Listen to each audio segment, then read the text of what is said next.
Hi, welcome to Hospitality Live with Rupesh. Each week, we feature an industry leader that will share the latest trends and the best strategies to help you grow. Now, welcome your host, Rupesh Patel.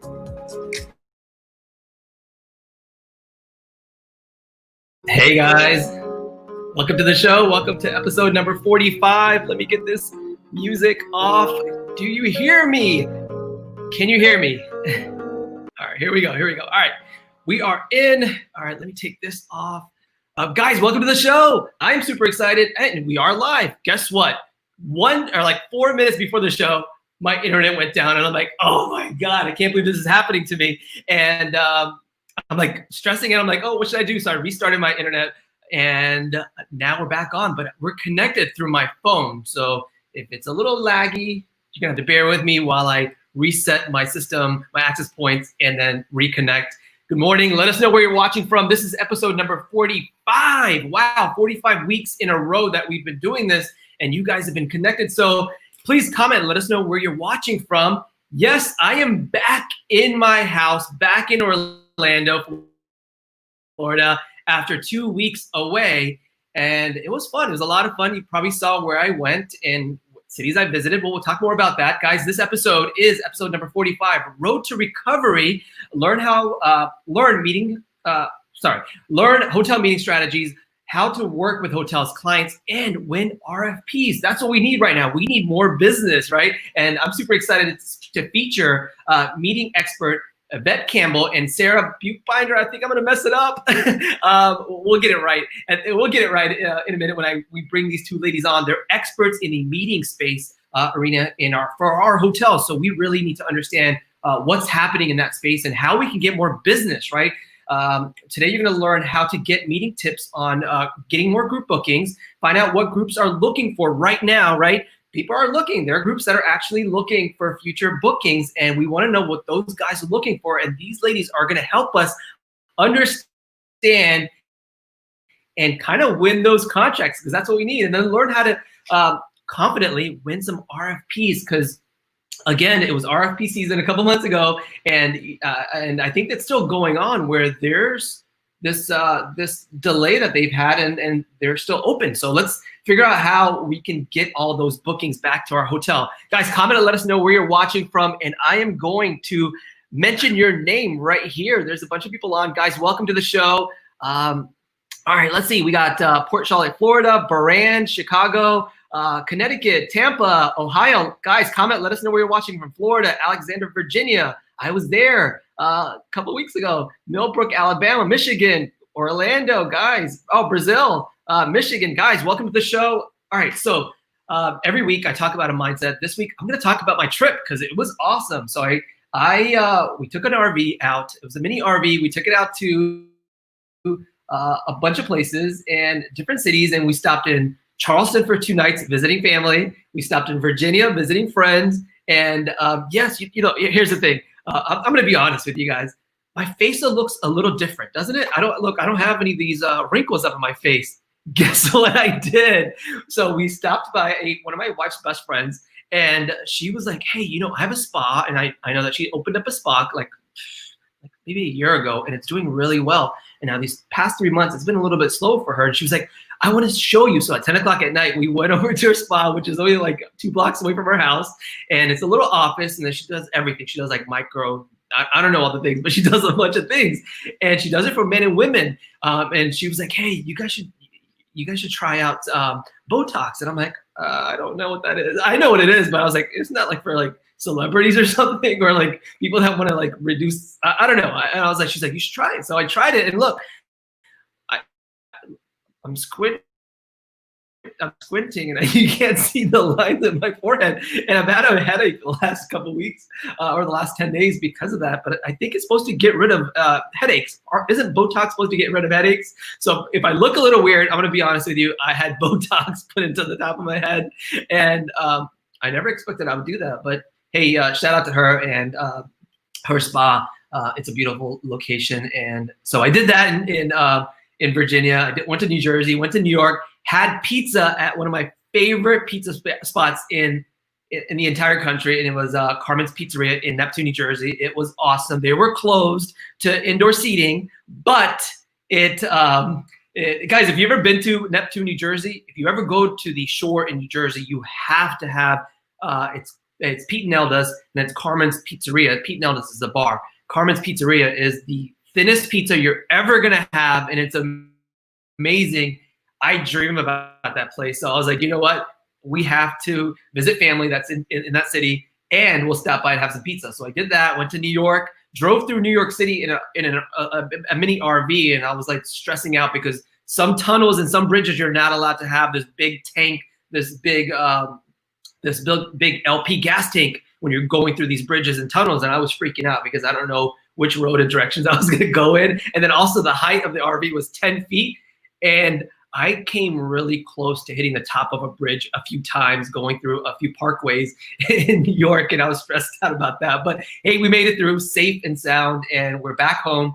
And guys, last week I want to thank the guys, the GM at the Residence Inn in Chicopee, Massachusetts, and the DOS for hanging in there and doing it live with our masks on. It was weird because I've never done that before, doing a live. But hey, it was fun. Hopefully, it was informative to you. Doing operations and how they're giving out service and how they're doing room service. You know, this hotel doesn't have traditional room service, but they were offering room service to every single guest.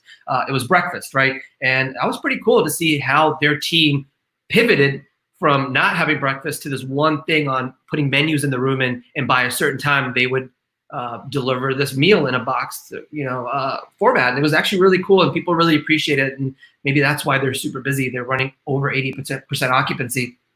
And a lot of you are watching, you're like, I wish we could get to that position. And today what we're going to talk about is maybe some groups that could get you to that position in filling up your hotel. So guys, all right. So I'm reading the comments real quick. We have Jay from Daytona Beach, Amanda from Colorado, Missouri. Guys, comment, let us know where you're watching from. A bunch of people, New York City.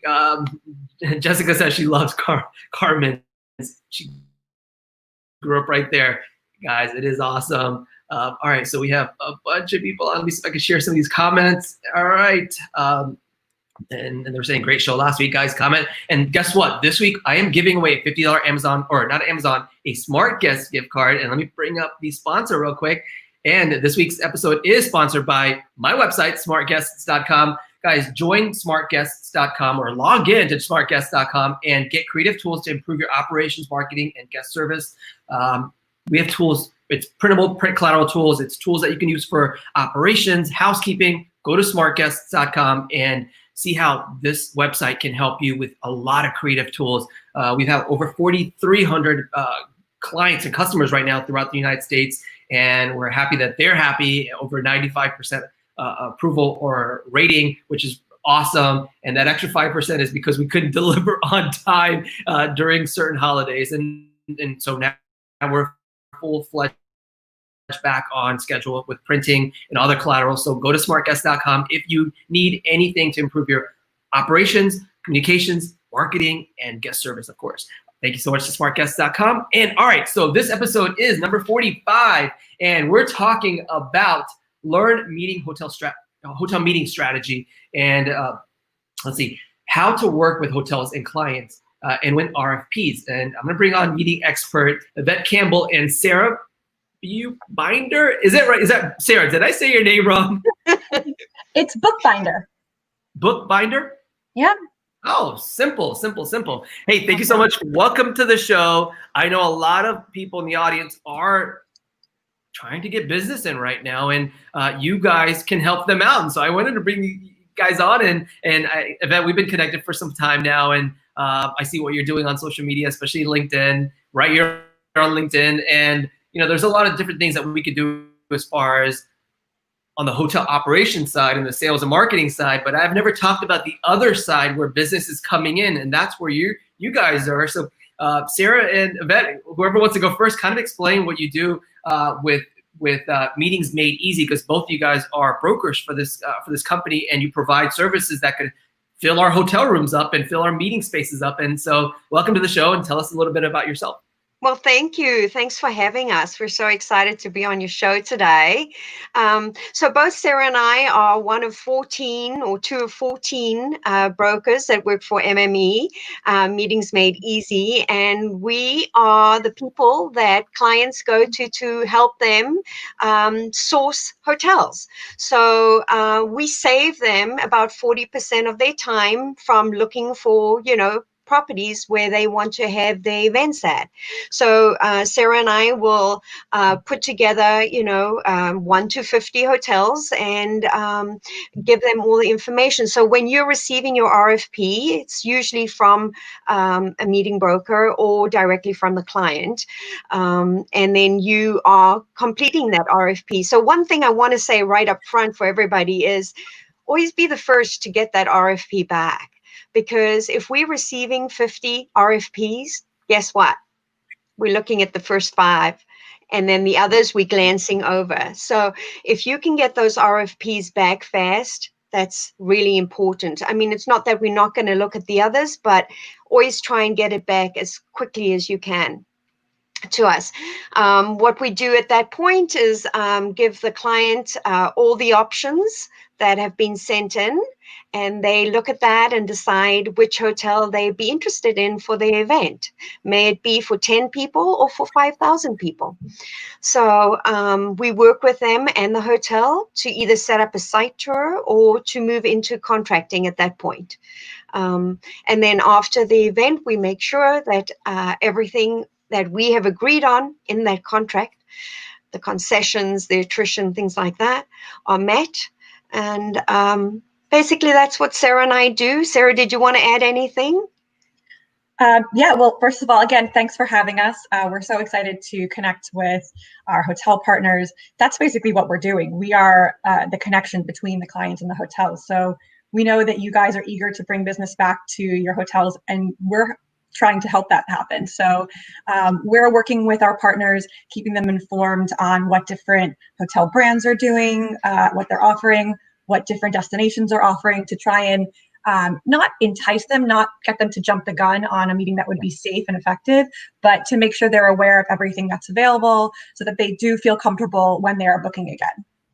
So, and also, thank you for the shout out to New Jersey. We do have good pizza. We also have good bagels. So next time you come, I'll give you some more places to check out. Right, and I'm from Yes. Michigan, and Sarah's in New Jersey. Okay, awesome. Well, I'm excited because we are slow. For a lot of hotels are slow, and I drove up and down 95, and thankfully for the hotels that I kind of noticed as I stopped in different exits, we saw the hotels off of 95 busy. So the corridor up and down 95, they were actually busy because people are driving now during the summer, and maybe they're not flying. I think most people are driving these days, and kind of like me, the people are taking these road trips up and down or east to west. And I think there's some opportunity where hotels in the space could have little meetings, right? But what are you seeing in the big? Let's start with in March. What actually happens? I know you got over 30 hotels or 30 contracts canceled within like a few weeks or a week or so. What actually happened? And I kind of want to understand from that point and what's happening now. Yeah, so I can speak to that really quickly. So last year was really busy. We had some amazing RFPs come in. My clients are in all different industries and all over the country, and in Canada and a couple of other countries. And we had probably 30 to 40 meetings booked just for 2020 and for the beginning of 2021. So starting in March, when things were starting to get a little bit iffy back before we knew everything we know now, some of the clients started getting uncomfortable, or if it was a very high level meeting, they put restrictions on whether or not their CEOs and their kind of executives could travel. And so they started saying, we think we have to cancel this meeting or postpone it. Back then, nobody knew how long this was going to last, how severe it was going to be. So everyone was kind of thinking at that point, let's see if we can postpone it to Q4 was kind of the go-to. Then when things started getting worse and worse and more serious, and we started having government-wide travel restrictions. We started having, cities going into lockdown and quarantine, and all these different indications from the CDC and the WHO. Everyone just started canceling. So everything between March to July canceled off the bat. Everything afterwards was kind of a little bit of a gray area, but all in all, I had about 35 meetings cancel and or postpone. So the majority, because I work with different industries, I was able to see there were kind of some trends when it was between different industries. So corporate, a lot of times, just canceled the meetings. They didn't want to have them. They didn't want to have liability to their employees. And they figured that they didn't have to have the meetings, so they just tried to cancel. A lot of associations were trying to rebook and to look into alternate methods of having the meeting. In their bylaws, they have to meet a certain amount of times per year. So they were kind of thinking, hey, if people are still going to want to travel because it's their choice to come to, belong to the association, we'll give them the option. So lots of reworking, rebooking, and it was really a lot of communication with the hotels. Our partnerships with our hotels are always important, but it was never more important than this. One of the difficulties that started happening was our salespeople were getting furloughed. I'm sure, a lot of the people who are watching are going through that, went through that. Sales teams went from 10 people to one person. The GM, the DOS is now handling everything. And so you're trying to reach out to this person you've built a relationship with and you've contracted with, and they're no longer there. So things started taking longer. And it was looking really, it was really upsetting there for a while. And you mentioned, driving up 95 now and seeing some action. It's exciting, but it's scary. We want to make sure, again, everyone can be safe. We're still in phase 1 here in New York and New Jersey. But it's good to see people at least driving again, as long as, again, we want to make sure everyone's safe. So right now, things have shifted a little bit, and we are starting to see some RFPs again. People want to meet. They want to meet face-to-face, especially after being trapped in their houses and on Zoom calls for the past 4 months. So we're definitely seeing things, and there's been a lot of shifts, and I'm sure later on we'll talk about how our sourcing has changed, how contracting has changed, the concessions we're asking for. But yeah, that's kind of been the past couple of months. Okay, so there is good news. Is that what you're saying? There's good news for the future, and there are some corporations, there are some groups that are still wanting to meet. Maybe it's not the thousands of people, maybe it's not hundreds of people. What numbers are you seeing right now? What types of hotels are they looking for? Well, for my clients, we're definitely seeing smaller meetings. Obviously, no one knows what the government limitations are going to be. It's great to say you want to have a meeting of 50, but if in October that city, state, county is still stopped at, is limited to 15 people in a room together, it can't happen. So what you were mentioning before about seeing a lot more, when you were driving up and down the road, these local, smaller regional meetings are going to be more popular for now. So companies are dividing the meetings. They're doing concurrent meetings. So for example, what possibly before was going to be a large nationwide sales meeting, they're going to break up. They're going to do area, they're going to do regional, but they're going to have one simulcast keynote, and then they'll break up. So basically, instead of breakout rooms, they're having, breakout meetings. I think for a while, because of people not being comfortable flying, that's going to be one of the trends. It'll come back. We all know it'll come back. We came back after 9/11. We came back after 2008. We came back after, after Katrina in New Orleans. It'll come back. We just don't know how long it'll be. Yeah, and we're definitely seeing a trend of the smaller meetings, of course, where companies are, I would say, some corporate companies are now booking too. I mean, I just in the last week got 2 big bookings for 2020 in Mexico and in DC. 2020 or 2021? 2021, sorry. People are starting to think ahead, and for the smaller meetings, like Sarah said, the ones that were large, if they were 60 or 70 people, they're looking at using their region and just doing a hybrid meeting or a virtual meeting. We've heard from people that are doing large meetings like Connect in Vegas this year. It's 2,500 people. I mean, Chris Collinson has gone to extensive ways to try and bring the guests back to the hotel. They're going to the Wynn in Vegas, and he's sending masks to his to the guests that have signed up prior to the meeting. He's sending sanitizer wipes, so if you on the plane you can wipe everything down. You have to think outside of the box. You have to try and attract people in different ways now. It's a different world.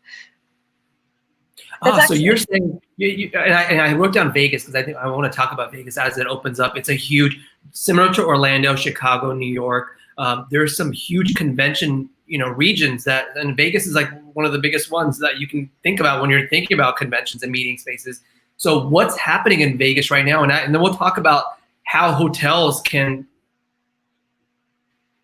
help make that positive stuff, making people feel special and making people feel comfortable. But yeah, what's happening in Vegas? Sarah, go ahead. Sure. So Vegas, obviously, they live off tourism. They had to get it back. They had to see what they could do to be able to get people back. The first part that opened were the casinos. They had a lot of cleanliness guidelines and social distancing guidelines, whether or not people are actually using them. It was, someone has to be the guinea pig, and Vegas decided we're going to be the guinea pig. They said, we're going to say you have to do all this. You're going to have to wear masks. You have to sit every, two chairs apart at the bar. Some of the table games now have plexiglass between the dealers or between the players. And they said, you know what, let's go for it and let's see what's happening. Apparently it didn't work as well. So then they came out with a mandate recently that now you have to wear masks in all public spaces. So, this is something that's going to be happening a lot. People are going to say, this is what we're doing A, B, and C. And then when it happens, they're going to have to look at the feedback. They're going to have to look at what actually worked, what didn't work, and they're going to have to pivot and they're going to have to modify. We're all getting to this, and I hate this word, new normal. We're not going to know what that is until maybe 4 months, 6 months, a year out. Some of the things we're going to go way overboard with. Some of the things aren't going to be enough. So the reason that Connect actually chose the Wynn, so originally this meeting was supposed to be held in New Orleans, but they changed the dates. They moved it from, I think it was August to October, and they are having it at the Wynn. And the reason they chose the Wynn, or one of the reasons, is because Wynn was one of the first to come out with, and one of the most comprehensive guidelines and social distancing information and protocols for their staff, for the guests. Some of the most, the more innovative technology, temperature scanners, just all these things, they had that already in place. So everything that Connect was doing was going to be on top of that and made their jobs easier. So that's a big plus. Letting your guests know exactly what the experience is going to be like, and every precaution you're taking to protect them is huge. They already had all that in place. Connect said it's easier for us. You guys already have the most of this going on. We'll just take care of the masks and the information and the communication with the attendees. And it was a really good partnership. And again, Connect is sort of being the guinea pig on the meeting side. They're bringing a huge group of meeting and event professionals together to see, hey, listen, look at all the precautions we're taking. Is it enough?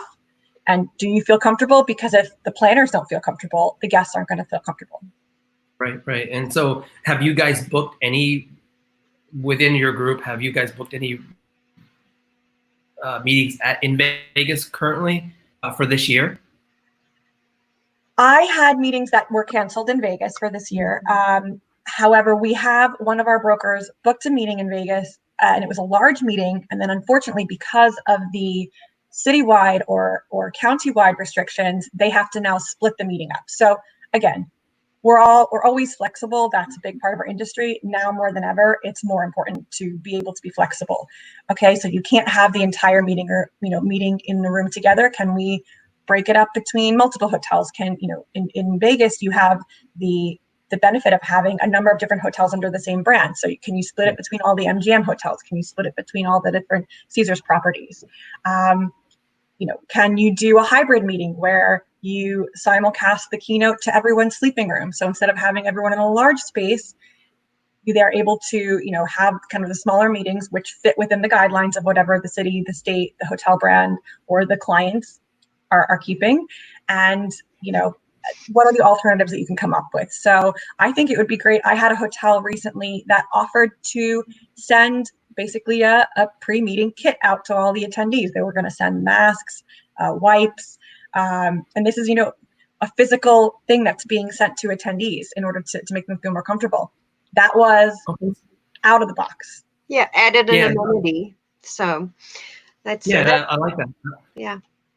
And also, I think what's happening now is, as Sarah said, they're streaming instead of doing a huge general session. Think about your hotel.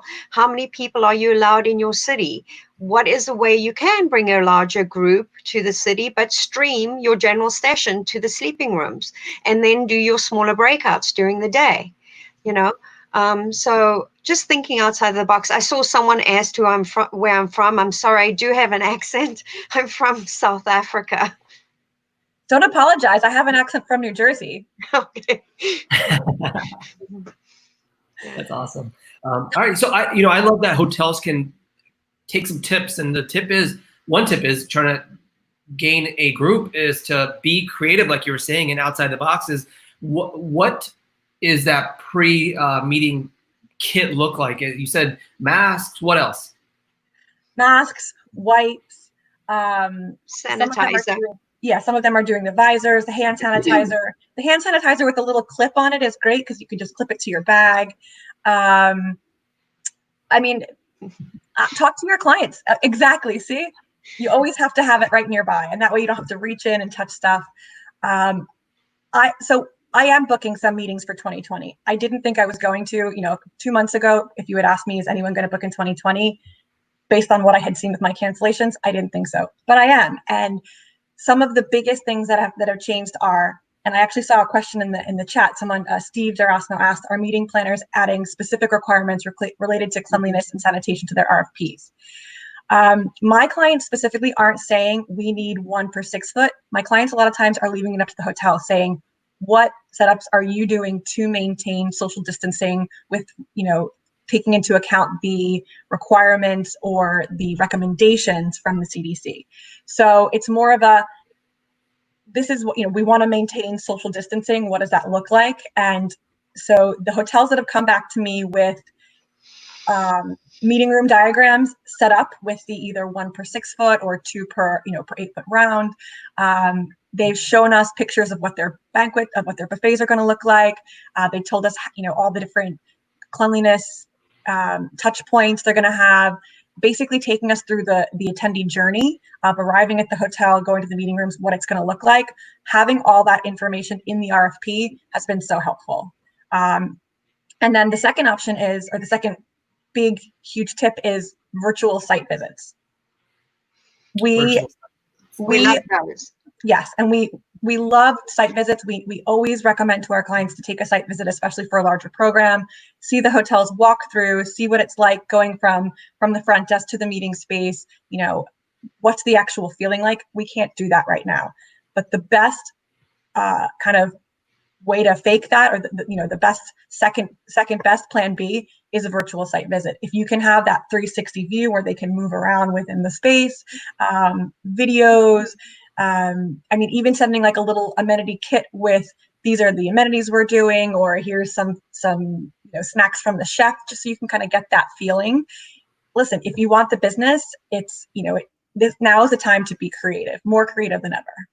Well, creative and flexible too, I think, yes, are the 2 words that we want to use, because, we had certain things, and I've been a director of sales on the hotel side for many years. So, what we have done in the past is just stay with what we were told to do in our contracts. So now we have to be a little more flexible with that.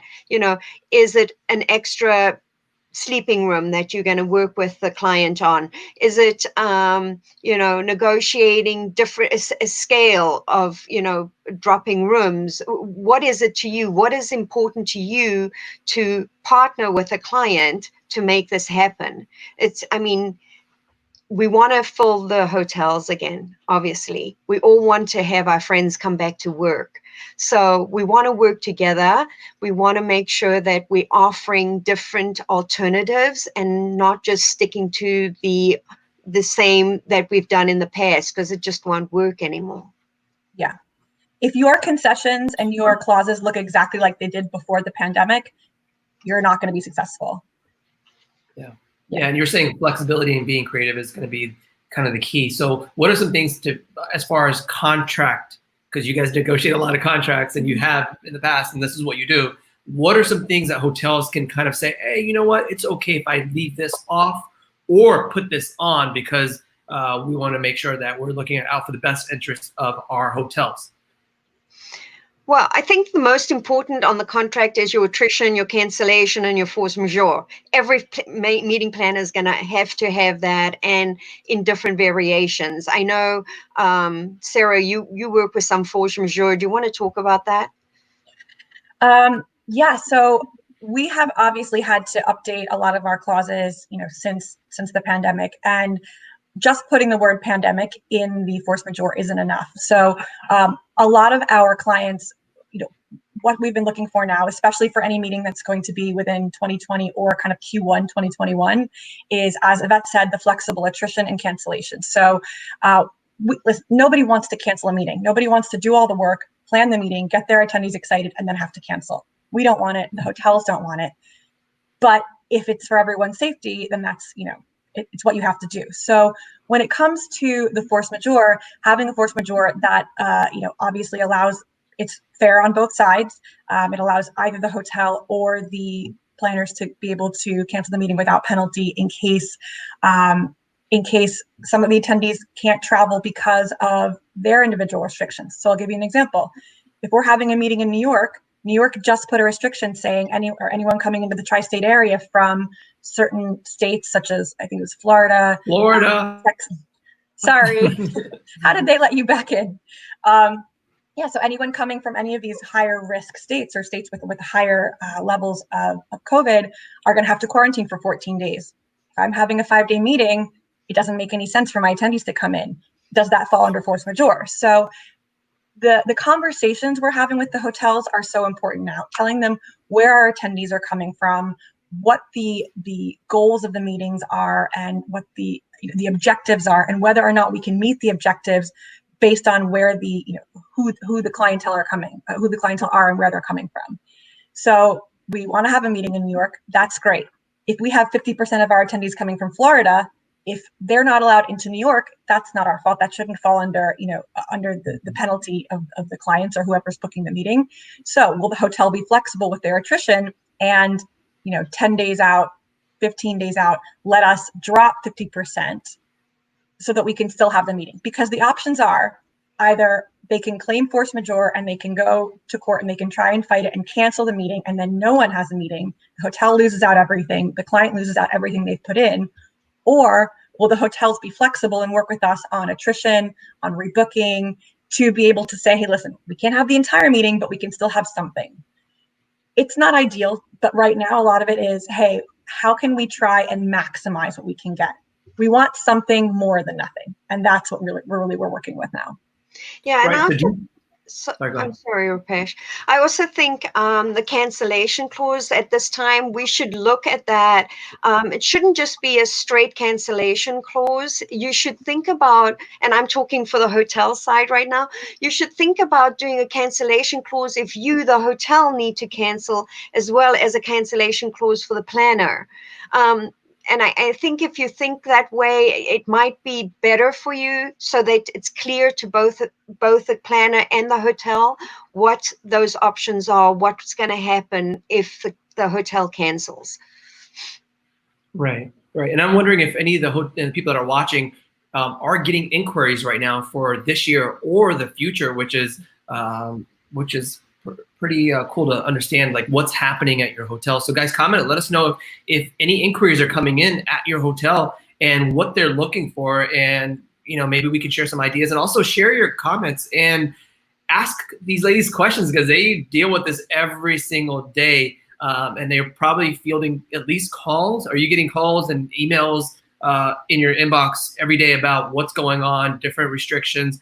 How do you, when people are saying, as somebody commented, how do you know which state and what restrictions they have? Do you actually contact the hotel itself, or do you look up, like, let's say if I want to go to Massachusetts to have a meeting, and I call you, you have relationships within the city or the state. What do you do at that point? How do you know what the restrictions are and some of those things? Well, I'll just quickly answer. We have connections with all the convention bureaus in every state. So we work very closely with them. So it's a quick phone call or email to them to see where we are. And then they help us and tell us exactly what the exact restrictions are for that particular day. Of course, within a week, that could change. But we have those relationships and they can help us understand what the restrictions are. Okay. And you have connections with the CVB in those certain cities and All chamber? cities. Yeah. Okay. Yeah. There's a couple of different ways that we can do it. So the first way, obviously, especially if they're looking at a specific destination, like Yvette said, is reach out to the CVBs or the DMOs. The second way is we reach out to our hotel partners, so our GSOs, and we'll say, which of your hotels are open. But again, everything is changing all the time. So if we're booking a meeting for October, right now it might say they're in phase 1 or they're in phase 2. They're allowing 15 or 20 people in a room together. In the hotel contract, can we address that? Can we say that we're flexible to be able to accommodate if the recommendations at the time of the meeting are 1 per 6 foot or 2 per 6 foot? Do you have the space to be able to accommodate that? And it's this idea of things are changing so quickly. How can we make sure that if we want to sign today, we're protected when the meeting is actually happening? I was putting together I put together an article and I posted it on LinkedIn, and it was every hotel brand and what their cleanliness and their new SOPs are. And then at the bottom, I also included a bunch of other resources. And one of them is a website that is, it's updated every day. I can try and post it in the chat, but it's basically a comprehensive list of every state and what their current guidelines are, restrictions are. I'm not updating it. This is updated by the local governments, I guess. But it's, that can be a great resource right now to check where everything is. But again, it's changing so quickly. So I have a program that's still technically on the books for September in New Orleans. And we were just talking with our CVB and our hotel sales yesterday and going over everything and saying, okay, well, right now, this is what it says. So we can accommodate, this many people in the room. Coming October or coming September, when the meeting's actually going to happen, if it changes, what's our plan B? What's our backup? How can we change it? Hopefully it's for the better. We can put more people in the room, but if it's still going to be dangerous, if it's still going to be, not be safe for our attendees, do they have additional space? Are they ready to go hybrid and broadcast it into the rooms? What are the other alternatives? So flexible is not even, like, we can't even imagine how flexible we have to be now to know what we know now could be completely different tomorrow. Right. So I have a couple questions that are coming in. Guys, ask your questions. And guys, we're picking somebody before the end of the show that's going to win a $50 gift card to smartguests.com. So the person that has the most questions, most engaging, is going to win. And we do this every week. So guys, comment. There's some good questions in. We talked about hybrid. You brought up hybrid now a few times, and kind of explain what hybrid means for us as in the hotel space and in the meeting space. So, we can kind of share with our team and then understand what is hybrid. What's a hybrid meeting? So I've been doing hybrid meetings, working on hybrid meetings since before the word hybrid really meant anything. Basically, it means a combination of some in-person, whether it's just the presenters and kind of the panel in the same room together, or some of the attendees, and then some virtual, so some attending online. Let's be honest, nobody likes virtual meetings. Everybody wants to meet in person, but we can't right now. So what are some ways that we can do the best with what we have? And virtual and hybrid meetings are one of these options.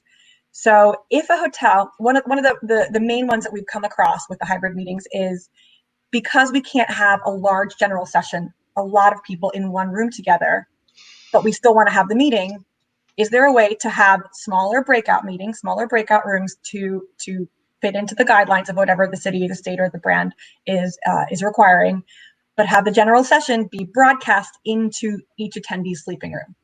Mm. It's something that you would have never thought before, but if it's just a kind of a keynote as opposed to an interactive session, it can be done.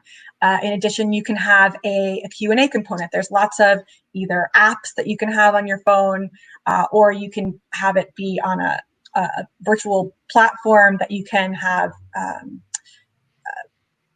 interaction with Q&A, with polling, with surveys, with a panel, so you're going between different talking heads. Would something like this work, to be broadcast to the attendees? If we were a 3-person panel, everyone sitting in their guest room, they feel safer, and then they can get together for their smaller breakouts.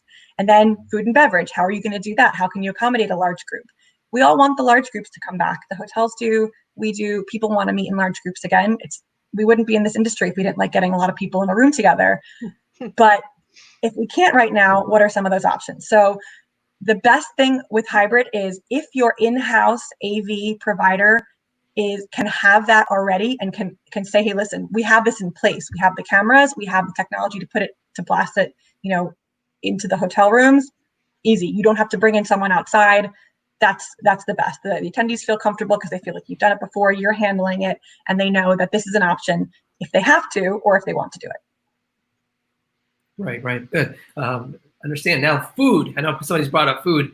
How does food work when you're having a group, and what have you kind of run into with FMB, where you have to it has been buffet style in the past. And while you talk about that, I'm going to switch over to my non-phone connection and see if that works. And if it doesn't work, I'll jump on, but just keep talking. All right. Right. FMB. Right, F&B. So I've not planned any meetings since COVID has been in place, but I mean, buffets are still going to happen. You just have to do them differently. So on some of the buffets that we've been shown in our virtual tours, are buffets with glass panels in front of them and someone actually serving the person. So no one is serving themselves off buffets these days. You have to have a person or multiple people behind your buffet serving. Other things are you can have boxed lunches, boxed events. If something like that if it's a large event and you want to do a luncheon, you can do a boxed event and have all the boxes for pickup, or even room service. There's different hotels offering room service options, pre-selected meals that can be delivered to the rooms.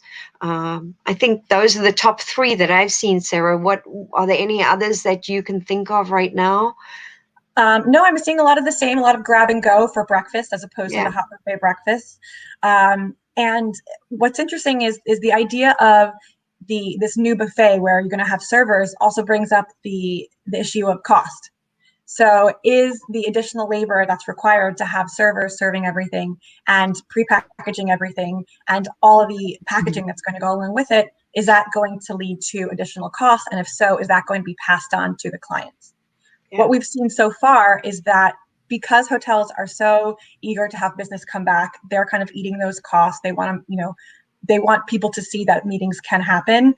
But I do feel that in the future, and obviously if you are hoteliers and prove me wrong, we do see in the future, if these needs continue to have all this additional labor and additional packaging, eventually it may affect food and beverage minimums. It may affect, just the base food and beverage prices.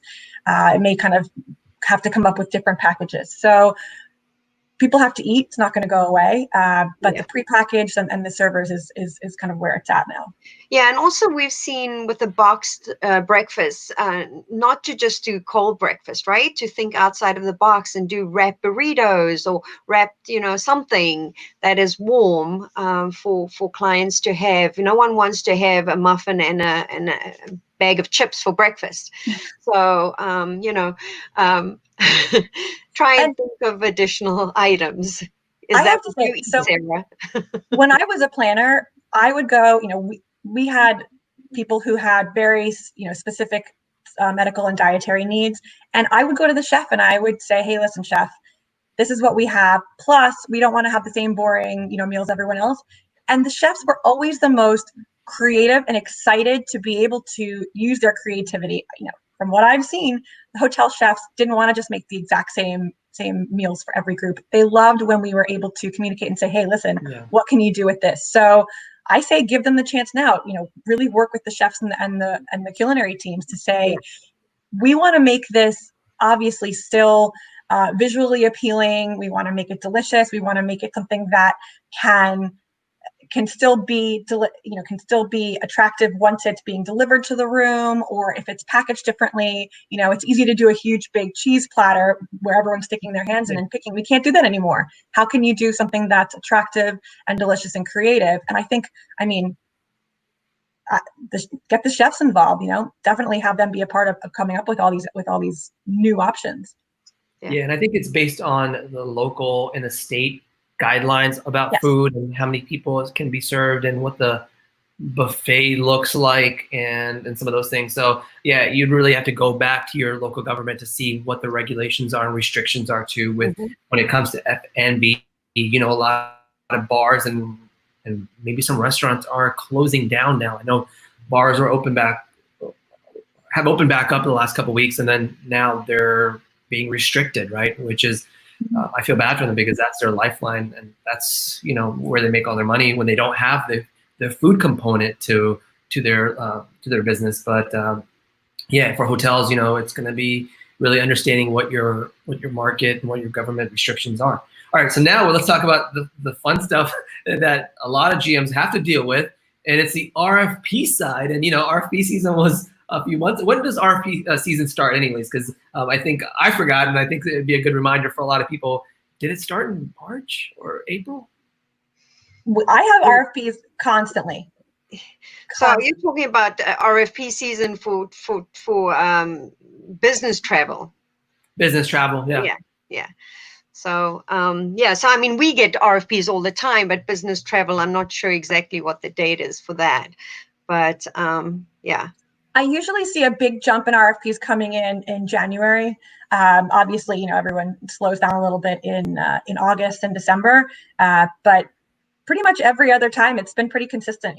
Last year it was just coming in, and especially because I work across different industries. There'll be corporate will be bringing more in certain times of the year, but we do small blocks. I do road shows, so every season is RFP season.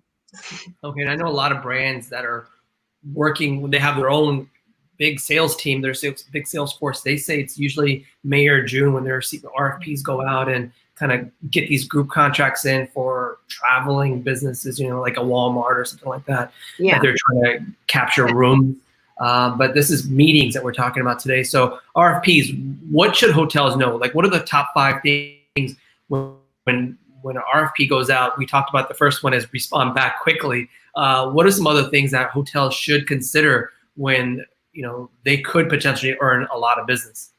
Yeah, I think something that people miss is if it doesn't say alternative dates, make sure you're asking. If those dates don't fit your hotel, ask the person that sent you the RFP, is the client interested in alternative dates, or give alternative dates where you can fit it into your hotel. You're trying to fill your hotel.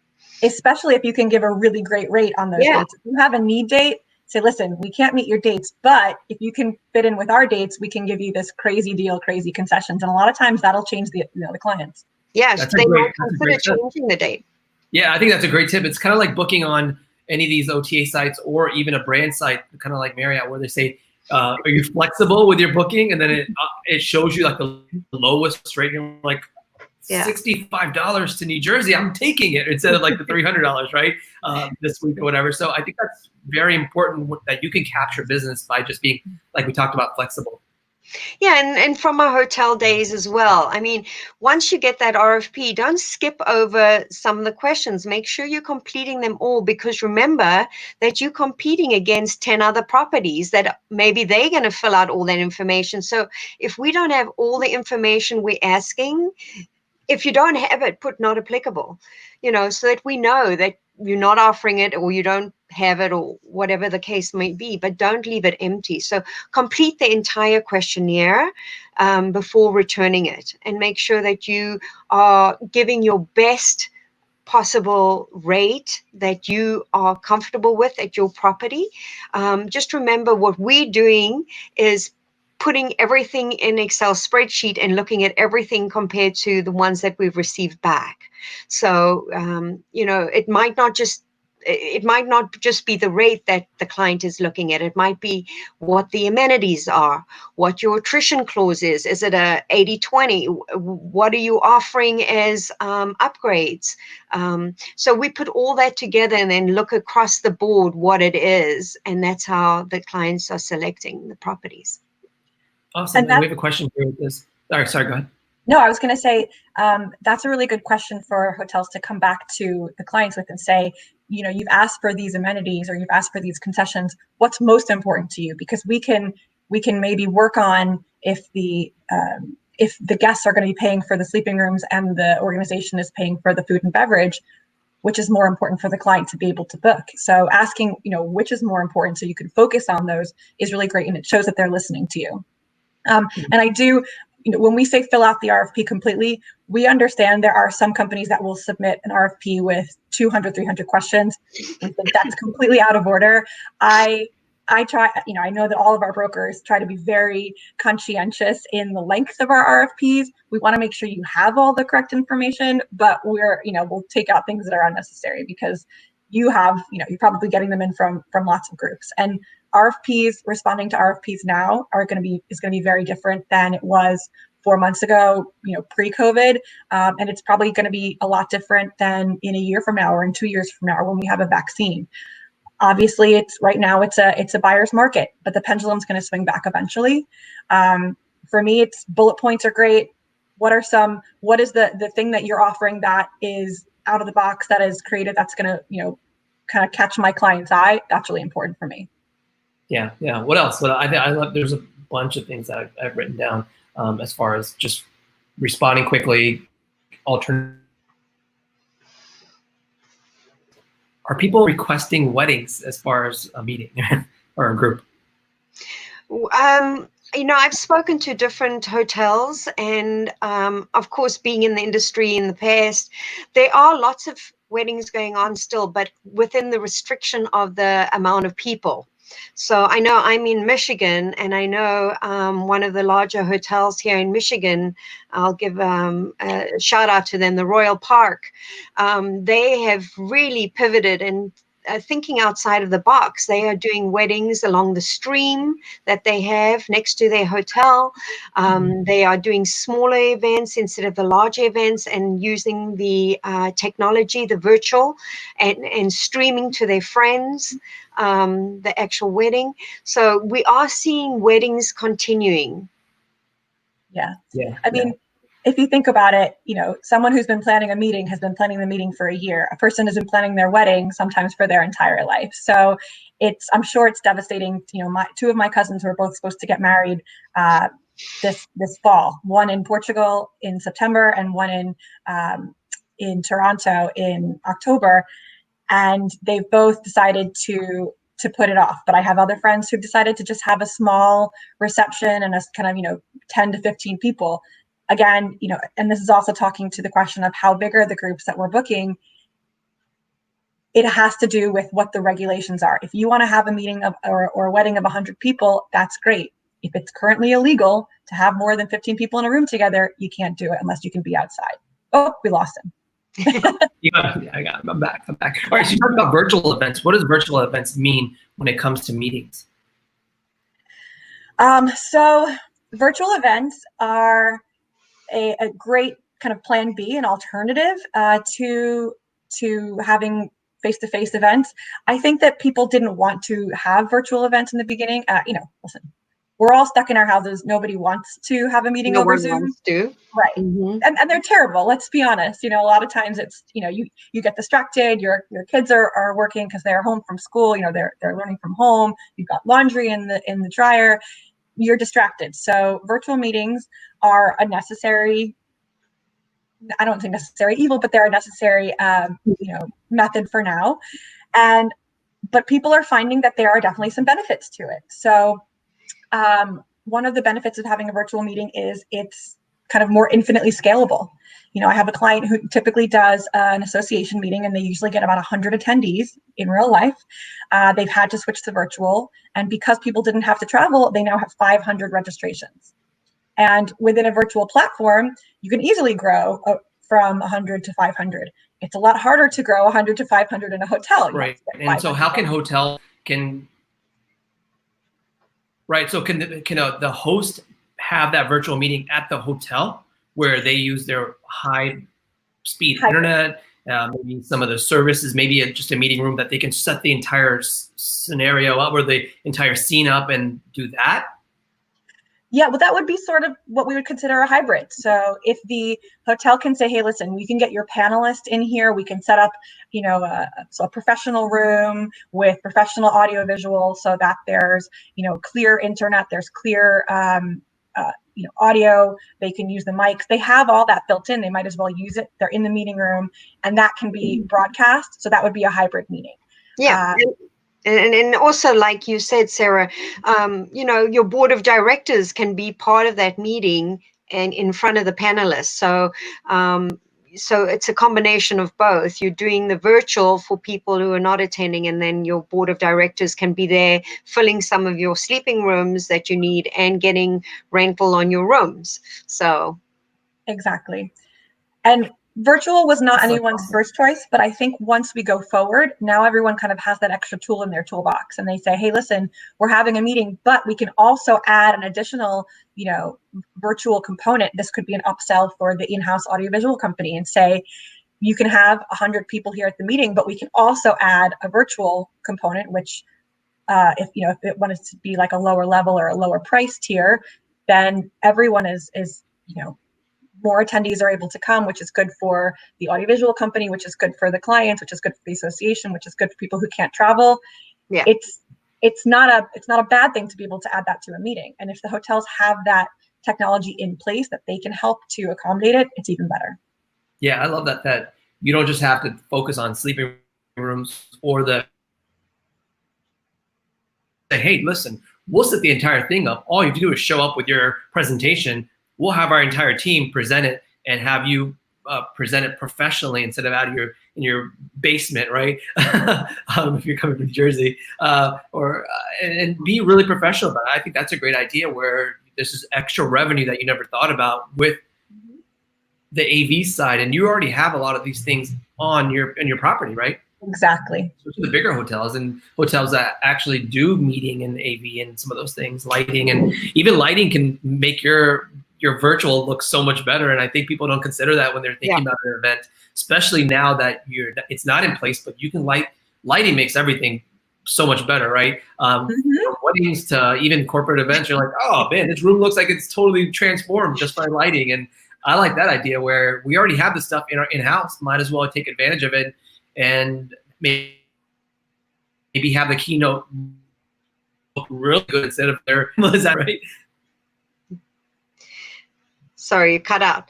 But I think also what's great about that is we are telling our clients, rather have your actual panel at a hotel where you have professionals handling your meeting, even if you choose a Zoom platform, right? Which everyone thinks now they're the expert at.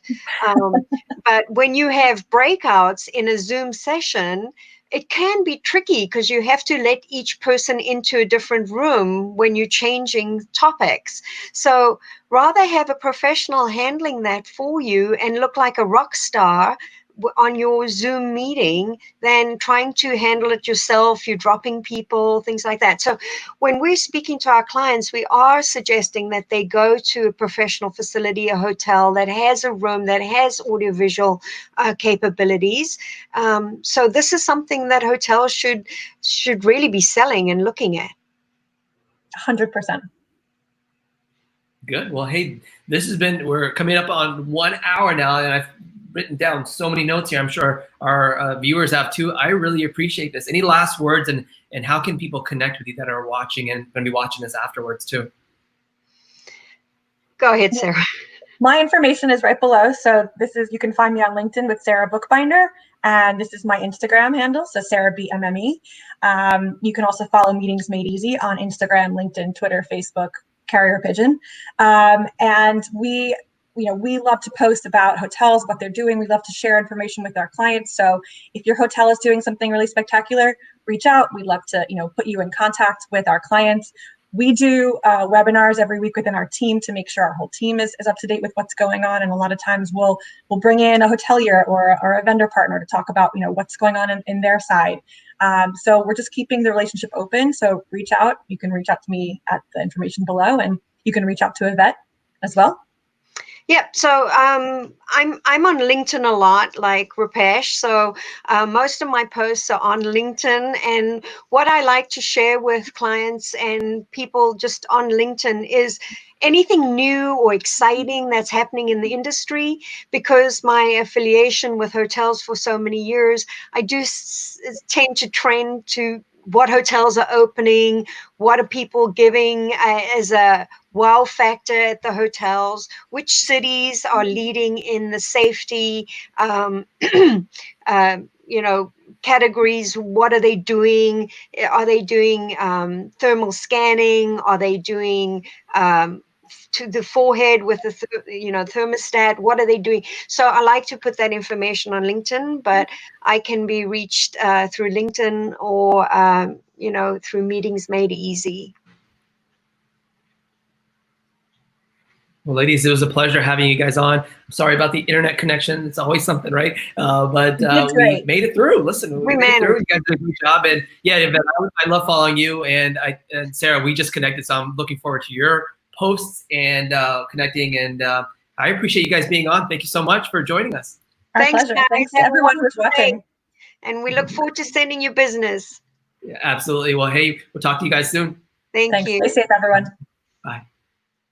All right, guys, what did you think about that? I love that you can do these different things that can bring you more business. And there were some creative things that these ladies shared. And guys, connect with them on LinkedIn. And man, that was the show. That was our show. Guys, if you want to connect with me, please, and rewatch this, please reshare this and hit the like button. And you know what? I did forget to announce her, and I've been watching these. And all right, so the winner, and let me pull this up, make sure I'm still live on the show yet. It is live. All right, it is Amaryllis Santiago. I'm not sure if I said it right or wrong. Amaryllis, congratulations. You won a $50 gift card to smartguests.com. Guys, this episode is brought to you by smartguests.com. Go there for creative hotel tools. And by the way, you can watch this episode and these past episodes on my YouTube channel. So it's youtube.com/Rupesh Live, and you'll be able to find out all the show descriptions and all the past 44, now 45 episodes there, guys. Also, continue to sign up for my personal mentorship program. It is rupesh.co, and I'll be connecting. I think there's over 1,000 people now that have signed up. We're gonna be launching soon, and we have a lot of great people on that have been on this show in the past, sharing mini courses with you. So guys, sign up there at rupesh.co, enter your information, and as soon as we go live, we will announce the new platform. And guys, thank you so much. If you really enjoyed this episode and learned at least one thing that I always tell my kids, learn one thing, and that's it. But they shared a bunch of them. Please hit the like button and share and comment, guys. Be safe out there. I will talk to you next week where we bring on some awesome people and share some more great insights. Guys, thank you so much. Enjoy the rest of your week and talk to you soon.